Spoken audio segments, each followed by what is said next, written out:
is now saying on record the Congress is dismissing the possibility of Kamal Nath entering the Bharatiya Janata Party. Those reports are being dismissed by MP State Congress President Jeetu Patwari, who says Kamal Nath was Indira Gandhi's third son. He can't imagine Kamal Nath leaving the Congress fold. No chance, he says, of Nath leaving the Congress party. That is what Jeetu Patwari just told the media a short while ago in Madhya Pradesh. Remember, Jeetu Patwari in fact replaced Kamal Nath as State Congress President just a couple of years ago, just in December 2022, and since then it has been said that Kamal Nath was not very happy with that decision. Listen into what Jeetu Patwari said.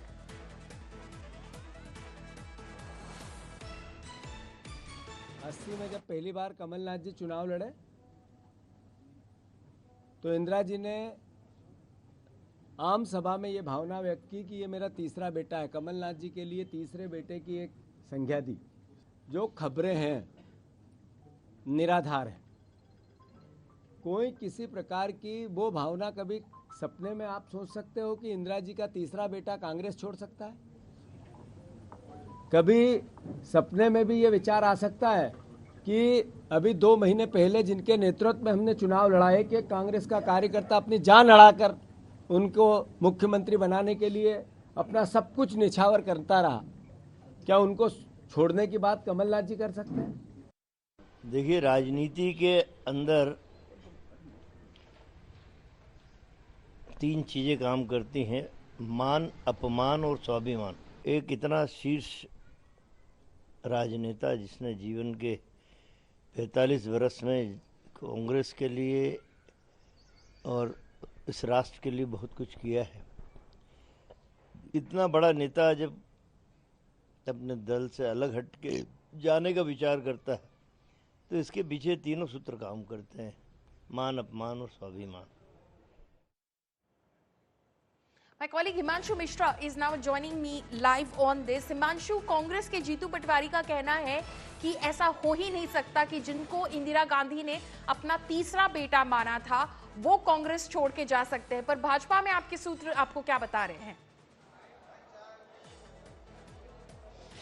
देखिए पॉल्मी, मेरे को लगता है कि जो बात जीतू पटवारी कह रहे हैं कि ऐसा हो ही नहीं सकता, ये राजनीति में जो है वो ज्यादा नहीं नजर आता है। राजनीति में वो होता है जो कहा नहीं जाता है और जो नहीं कहा जाता वही राजनीति में होता है। और जीतू पटवारी एक बात तो कह रहे हैं कि इंदिरा गांधी के तीसरे बेटे अगर कांग्रेस छोड़कर चले जाएंगे, ये संभव नहीं है। अगर ऐसा होता है तो जीतू पटवारी को भी सोचना होगा और कांग्रेस नेतृत्व को भी सोचना होगा कि क्यों कमलनाथ जैसा व्यक्ति जो है, जिसके नेतृत्व में पिछला विधानसभा चुनाव लड़ा, जिनके नेतृत्व में उससे पिछला विधानसभा चुनाव लड़ा, जिनको मंत्री बनाया, जिनको कई बार केंद्र सरकार के अंदर जो है मंत्री पद से नवाजा गया है और तमाम महत्वपूर्ण पद जो है वो उनको दिए गए हैं, तो ऐसे में कहीं ना कहीं ये कांग्रेस नेतृत्व को सोचना होगा कि एक एक करके उनके नेता क्यों जो है वो कांग्रेस छोड़ के जा रहे हैं।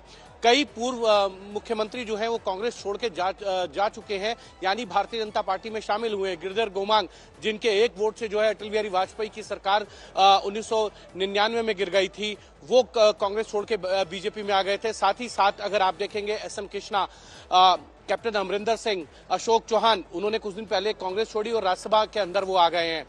आप देखिए कि अब कमलनाथ अगर ऐसे छोड़ के जा रहे हैं, विजय बहुगुणा जो कांग्रेस छोड़कर आए थे और उसके बाद वो भारतीय जनता पार्टी में शामिल होते हैं, उनके बेटे को मंत्री बनाया जाता है। रीता बहुगुणा जोशी जो उनकी बहन है वो भी कांग्रेस छोड़कर बीजेपी में आती है, सांसद है। तो ऐसे तमाम नेता कांग्रेस छोड़ते हैं और भारतीय जनता पार्टी में आते हैं और महत्वपूर्ण पदों पे आते हैं।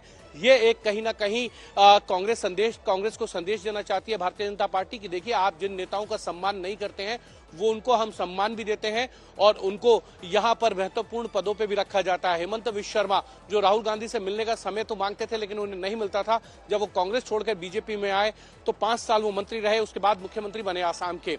माणिक शाह, उनको मुख्यमंत्री बनाया गया है। वीरेंद्र सिंह वो मणिपुर के मुख्यमंत्री हैं, प्रेमा कांडू वो मुख्यमंत्री हैं, और कई ऐसे महत्वपूर्ण लोग हैं कांग्रेस के जो कांग्रेस छोड़कर आए हैं, तो उनको महत्वपूर्ण पदों पर रखा गया है। कांग्रेस के लिए इस वक्त जो है मुझे लगता है चिंतन का समय है कि क्यों उनके तमाम नेता जो है पार्टी छोड़कर जा रहे हैं। कमलनाथ भी चाहते थे कि उनको राज्यसभा के जरिए जो है वो दिल्ली भेजा जाए, लेकिन पार्टी आलाकमान ने इसको स्वीकार नहीं किया। कमलनाथ की नाराजगी के बावजूद जो है जीतू पटवारी को मध्य प्रदेश का अध्यक्ष बनाया गया, ये भी कमलनाथ को गवारा नहीं हुआ। और अब अंत में जब अशोक सिंह को राज्यसभा भेज दिया गया तो कमलनाथ से शायद मुझे लगता है कि ये सहन नहीं हुआ, और इसीलिए वो अपने पुत्र समेत कई विधायकों के साथ जो है वो बीजेपी में शामिल होंगे कांग्रेस छोड़कर। जी, जबकि जीतू पटवारी का कहना है कि अशोक सिंह का जो नामांकन हुआ वो कमलनाथ की मंजूरी के साथ ही हुआ। Himanshu, thank you so much for joining us with all of those details. So it's a mega India Today news break that